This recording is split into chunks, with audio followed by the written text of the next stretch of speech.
하나님 말씀 21장 1절부터 14절까지입니다. 우리는 창세전에 하늘에서 지상으로 파송된 하나님의 택한 백성입니다. 물론 세상 사람들은 이 말을 이해할 수 없지만은 택한 백성들은 금방 알죠. 무슨 말인지를. 우리는 첫 번째가 하나님 일이고 세상 일 두 번째입니다. 우리는 이 땅에서 성령님은 하나님이 누군가 예수님을 성경을 통해서 우리에게 계속 알려주십니다. 특별히 우리는 예수 그리스도와 그분의 생애, 십자가 사건, 부활, 승천, 다시 오심을 분명히 알아야 됩니다. 이론적인 것이 아니라 실질적인 것을 알아야 합니다. 이론적으로만 알면 바리새인들처럼 됩니다. 바리새인들은 예수를 죽였습니다. 오늘날 교회도 이론적으로 아는 사람들이 교회를 어렵게 합니다. 가짜 신자가 진짜 신자를 죽이죠. 가인과 아벨의 역사는 지금도 일어나고 있습니다. 그래서 호세아 6장 6절에 하나님을 깊이 알아야 한다고 말입니다. 이론적으로가 말고 지식적으로 말고 성령의 역사에 주시 알아야 됩니다.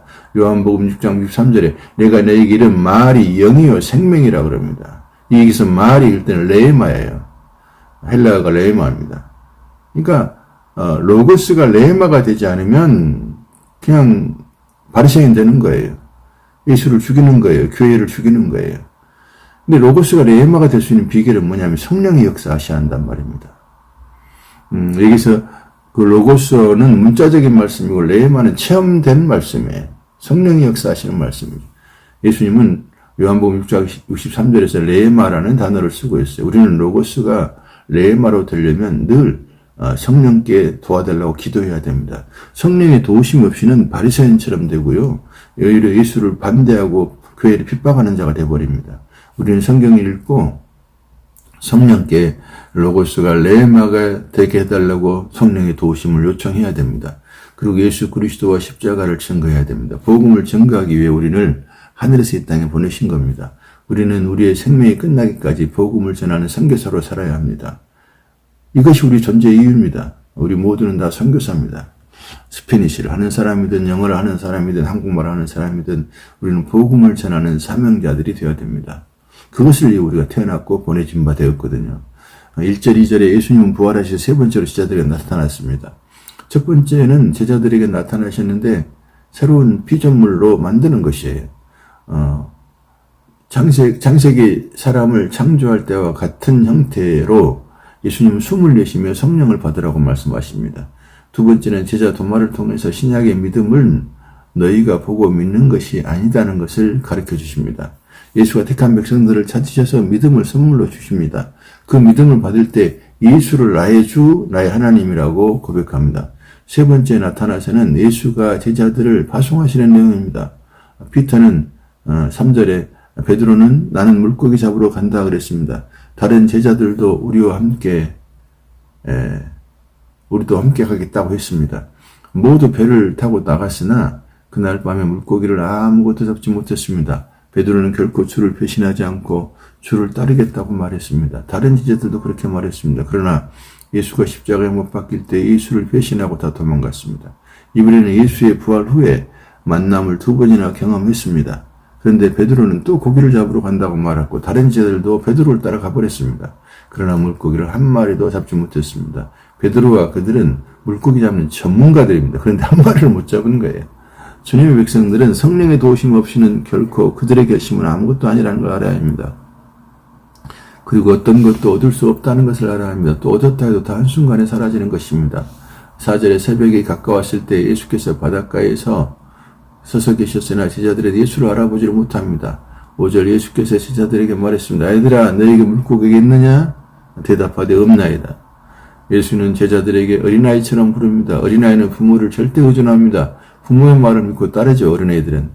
어린애들의 좋은 점이 그겁니다. 천국은 예수를 절대적으로 믿는 사람들의 것입니다. 6절에 너희는 그 물을 배 오른편에 던지라. 그래야만 얻으리라. 그들이 순종하고 그 물을 던졌더니 물고기가 많아 들 수가 없었습니다. 우리가 주께 순종할 때 풍성함이 있습니다. 7절에 예수께서 사랑하시는 제자가 베드로에게 주님이시다고 말했습니다. 베드로는 벗고 겉옷을 입은 후에 바다로 뛰어내려가서 예수께 헤엄쳐갑니다. 우리는 베드로가 예수께 예의를 갖추어서 겉옷을 입었다고 생각할 수 있습니다. 그러나 옷은 행위를 상징합니다. 영적으로 생각하면 인간은 끝까지 자기 행위를 소중하게 여긴다 그 말입니다. 주님 앞에 나갈 때는 자기 행위를 버리고 주의 은혜를 구해야 됩니다. 그런데 자기 옷을 걸치고 주님 앞에 나가잖아요. 그리고 선한 행위는 주의 은혜로 행한 것이니 주께서 하신 것이잖아요. 그것도 자기가 선한 행동을 했다고 자기를 자랑할 수가 없어요. 자기를 자랑하는 것은 불법입니다. 오직 주님만 자랑해야 됩니다. 아직 은혜를 모르니까 그냥 자기를 자랑하고 그렇게 살아가는 거죠. 8절에 다른 제자들은 작은 배를 타고 물고기가 가득한 그물을 끌고 왔습니다. 9절에 육지에 올라왔을 때 숯불이 있었고 그 위에 생선과 떡이 있었습니다. 10절에 예수께서 지금 잡은 생선을 좀 가져오라 하셨습니다. 11절에 베드로가 그물을 육지로 끌어올렸습니다. 그물에 가득 찬 물고기를 셌더니 153마리였습니다. 많은 물고기였으나 그물이 찢어지지가 않았습니다. 큰 물고기였을 겁니다. 한국의 볼펜에 153 마크를 붙인 회사가 있습니다. 모나미 볼펜인가요? 그 회사의 그 회장님이 교회 장로님이라 합니다. 그 회사는 어려운 사람과 선교하는 데 헌금을 많이 했습니다. 그 회사는 지금 큰 회사가 되었고 돈을 많이 벌었죠. 우리가 늘 하나님의 지혜를 구해서 하나님의 하늘과 땅의 축복을 다 받기를 원합니다. 153이라는 숫자들을 붙여서 성공한 것이 아닙니다. 그는 성실하게 운영을 잘했을 것입니다. 근데 그만큼 기독교의 정신을 심은 거죠. 주님, 풍성한 고기가 잡힌 것처럼 내 사업이 풍성하게 해주십시오. 그리고 주님 앞에 성실하게 하셨겠죠. 아무튼 한국에 있는 볼펜들을 보면요, 거의 153이라는 글씨가 쓰여 있습니다. 과거에 2000년 전에 사람들은 바다에서 153가지 종류의 물고기가 있다고 생각을 했어요. 이것은 세상에 있는 하나님의 택한 백성을 주께서 다 구원하신다 그 말입니다. 각각의 위치에 사람들이 있어요. 택한 백성들이. 그들을 다 구원한다는, 세상 바다에서 다 구원해낸다는 153의 의미입니다. 지자들은 세상에 있는 영혼들을 구원하는데 우리가 할 것은 그분 말씀에 순종하는 것입니다. 그러나 실상은 순종도 그분의 은혜로 가능합니다. 결국은 주님이 다 하신다는 것이죠. 주님은 혼자 할 수 있으나 우리와 함께하고 우리에게 하였다고, 너희가 하였다고 칭찬해 주시는 겁니다. 그리고 우리는 부끄럽게 칭찬을 받습니다. 이 주님이 다 하셨으면서 왜 그러십니까? 라고 말할 수 있겠죠. 12절 13절에 주 예수께서 와서 저반을 먹으라 하셨습니다. 제자들이 예수이신 줄 알았고 예수께서 떡을 가지고 오시고 생선도 주셨습니다. 14절에 예수께서 죽은 자들 가운데서 부활하신 후에 세 번째로 제자들에게 나타나셨습니다. 그들이 배신하여도 도망가도 끝까지 주님이 찾아가셔서 사랑하고 인도해 주십니다. 우리는 그 사랑을 잊고 있는 사람들입니다. 벗어날 수가 없습니다. 이미 우리는 주님의 거룩한 포로입니다. 마귀가 우리를 지옥으로 끌고 가도 주께서 우리를 끄집어내실 것입니다. 할렐루야. 아멘. 감사합니다. 하나님의 말씀은 21장 15절부터 25절까지입니다. 헬라어에서는 사랑이라는 단어를 네 가지를 가지고 있습니다. 아가페, 스톨게, 필레오, 에로스 이렇게 있습니다. 아가페는 신적인 사랑, 이타적인 사랑입니다. 스톨게는 부모와 자식 간의 사랑, 주고받는 사랑입니다. 필레오는 친구들 간의 사랑, 주고받는 사랑입니다. 에로스 이성적인 사랑이고 주고받는 사랑입니다. 모든 사랑은 거의 다 주고받는 사랑이죠.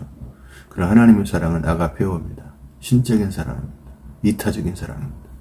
오늘 베드로에게 예수님의 질문은 아가페입니다. 근데 베드로의 대답은 필레오입니다. 네가 날 사랑하느냐? 그럴 때 예수님이 아가페오로 물었습니다. 근데 제자 베드로는 필레오로 대답합니다. 15절부터 27절까지 예수님과 수제자인 베드로의 대화입니다. 예수님은 베드로에게 네 나 사랑하니? 이 사람보다 더 사랑해? 이렇게 아가페오로 물어봤습니다. 예, 내가 주를 사랑하는 줄 주께서 아십니다. 필레오로 대답했습니다. 내 어린 양을 먹이라.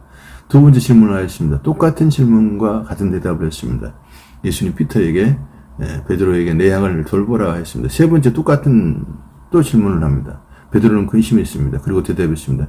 주께서 내가 주를 사랑하는 줄 아십니다. 베드로는 죽기까지 주님을 사랑한다고 했습니다. 그러나 주께서 어디를 가든지 따라간다고도 했습니다. 그러나 예수가 십자가에 못 박힐 때 예수는 세 번이나 부인했습니다. 그리고 예수가 부활하셔서 세 번 나타나셨습니다. 그리고 베드로는 제자들과 물고기 잡으러 가버렸습니다. 예수의 세 번의 질문은 장담했던 그 삶을 무너뜨립니다. 나는 할 수 있다고 장담했던 베드로에게 자신의 무능함을 생각하게 하는 질문입니다. 예수는 두 번이나 베드로에게 아가페를 물었습니다. 그러나 세 번째는 예수님이 그러나 베드로는 3번을 필레오로 대답합니다. 그래서 주님은 3번째는 필레오로 물어봤습니다. 베드로의 고백은 나는 주님을 아가페하지 못한다는 고백입니다. 우리에게는 아가페 사랑이 없습니다. 우리는 이기적인 사랑이고 주고받는 사랑만 있습니다. 자기 손해를 보면서 사랑하는 것은 쉽지가 않습니다. 그러나 자기를 미워하는 자, 목숨을 버리면서까지 사랑하는 사람은 없습니다. 오직 예수만 가능한 사랑입니다. 주 예수의 영을 가진 사람들도 가능합니다. 그러나 예수의 영으로 행하는 사람은 결코 자신을 자랑하지 않습니다. 마지막 3번째 질문에서 베드로는 대답하기 전에 근심합니다. 그는 너무나 부끄러웠고 자기에게 사랑이 없다는 것을 알았습니다. 우리도 그걸 알아야 됩니다. 우리에게 사랑이 없습니다. 이러한 베드로에게 예수는 내 양을 먹이라고 하였습니다. 우리는 성도들을 서로 섬길 때 하나님의 사랑을 받아서 그 사랑으로 성도들을 섬겨야 합니다. 우리 자신에게는 사랑이 없거든요. 주고받는 사랑은 있으나 주는 것만으로 기쁨이 되는 사랑은 없죠. 노래는 잘 부르죠. 그러나 그게 쉽지 않습니다. 주는 것을 즐거워하는 사랑이 우리에게 없습니다. 주는 것을 좋아하는 사람들도 있습니다. 그러나 그들은 자기 자랑, 자기 의로움으로 삼아버려요. 대부분 우리는 받는 것을 좋아합니다. 그러나 아가페 사랑을 체험할수록 우리는 주는 사랑을 하게 됩니다. 그리고 결코 자기를 드러내지 않습니다. 모든 것이 주의 것이니 주의 것으로 나누어 준다고 생각하는 거죠. 우리가 심부름꾼이라는 걸 알아서 전달하는 것으로 기쁘고 감사한 것이죠. 주께서 나를 사용하신 것으로 기쁩니다.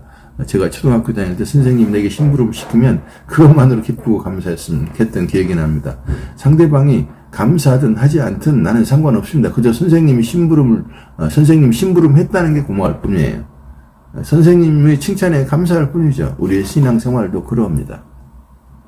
18절에 내가 젊으실 때 내 마음대로 다녔으나 내가 늙으면 네 마음대로 안 된다. 다른 사람이 너를 띠로 이끌고 가는 대로 살 것이다. 신앙생활이 깊어갈수록 자기를 위한 삶이 적어집니다. 주께서 우리를 그분의 뜻대로 이끌어가는데 우리는 더 이상 우리의 뜻을 따를 수가 없습니다. 그리고 예수의 뜻대로 사는 것이 축복이라는 것을 압니다. 예수의 뜻대로 산다는 것은 나를 부인하고 나의 십자가를 지는 삶을 말합니다. 19절에 예수는 베드로가 어떻게 죽었는가를 알려주십니다. 어떻게 죽을 것인가를 알려주십니다. 그리고 예수는 피터에게 나를 따르라고 말씀하십니다. 우리도 베드로의 길을 걸어갈 것입니다. 베드로는 자기 원하는 대로 살 수가 없습니다. 주의 뜻대로 살아갑니다. 베드로는 십자가에 거꾸로 못 박혀 죽였습니다. 20절에 베드로는 예수가 사랑하는 자 요한을 보았습니다. 요한 예수에게 예수를 파는 자가 누구냐고 물었던 사람입니다. 21절에 베드로는 요한을 보고 예수께 물었습니다. 이 사람은 어떻게 되겠습니까? 인간은 늘 다른 사람과 비교하며 우울감에 빠지거나 우울해합니다. 내가 저 사람보다 못하면 우울해지고요. 내가 저 사람은 좀 잘났다고 생각하면 잘난 척합니다. 이것이 교회 생활에 큰 상처를 줍니다. 너는 너대로 주님의 사랑을 받고 나는 나대로 주님의 사랑을 받는다는 걸 기억해야 돼요. 각자의 은사가 있어요. 각자의 모양이 있어요. 하늘에서 내리는 눈송이 하나도 요 모양이 다 다르고 요 빗방울 하나도 다 모양이 달라요. 하나님 그렇게 만들어 놓으셨어요. 그걸 우리가 인정해야 됩니다. 그래야 교회 생활이 좋아져요. 산에 가면 다양한 나무가 있고 꽃이 있고 식물이 조화를 이루며 아름다운 산이 됩니다. 우리는 각각이 소중하다는 것을 잊지 말아야 됩니다. 22절에 내가 올 때까지 그를 머물게 한다고 해도 네가 무슨 상관이냐. 너는 너나 잘해라 그 말이야. 너는 나를 따르라. 이 말은 남의 일에 상관하지 말고 너나 잘해라는 뜻이에요. 우리는 다른 사람의 일에 상관치 말고 자신을 주님 앞에서 항상 점검해야 됩니다. 나는 바로 가고 있는가? 잘 가고 있는가? 주님 잘 가고 있습니까? 이렇게 물어야 됩니다. 23절에 그는 나가서 요한이 죽지 않는다고 말했습니다. 그러나 예수는 죽지 않겠다고 말하지 않았어요. 그런 게 상관하지 말라는데 사람들은 자기가 듣고 싶은 대로 듣고 말을 해버려요. 이것이 교회 생활의 문제입니다. 정확성이 없어요. 객관적으로 정확하게 들으려고 하지를 않아요. 어떤 일이 일어날 때 각각의 소리를 정확하게 들어보고 뭔가를 말해야 되는데 그냥 한쪽만 듣고 말을 해버려요. 그러니까 문제가 막 커지고 복잡해집니다.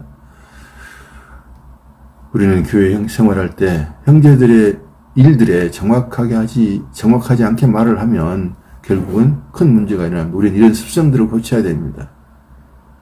24절에 요한은 기록하고 증거한 사람입니다. 그 예수는 우리가 기다린 메시아고 예수가 증거한 진리는 참 진리라고 말합니다. 예수님만 진짜라 그 말입니다. 25절 예수가 행하신 일을 낱낱이 기록하면 이 세상에 기록한 책으로도 부족하다. 마지막으로 예수께서 내 양을 먹이고 돌보고 먹여야 한다고 말씀하십니다. 교황이나 목사가 양이 아니라 목사의 양이 아니에요. 교황의 양도 아니에요. 주님의 양입니다. 우리는 종의 마음으로 양들을 섬겨야 합니다. 주께 대하되 돼야 됩니다. 목사는 그런 사람들이에요. 가장 낮은 자리에서 주님을 대하듯이 성도들을 대해야 그게 주님 앞에 바로 가는 것입니다. 근데 군림을 하고 왕같이 하고 독재를 하고 뭐 저도 옛날에 그랬고요. 그래서 두들겨 맞는 거죠. 주께서 받은 것으로 말하는 게 합당합니다. 성경을 이용해서 성도들에게 군림하려고 하지 마십시오. 성도들을 제어하려고 하지 마십시오. 그것은 자살행위입니다. 자기도 죽고 다 죽습니다. 오직 겸손한 마음으로 주의 영을 따라서 영혼들을 섬기고 사랑하고 격려해주고 위로해주고 서로 불쌍히 여기면서 나가면 거기에 하나님의 축복이 넘치는 것입니다.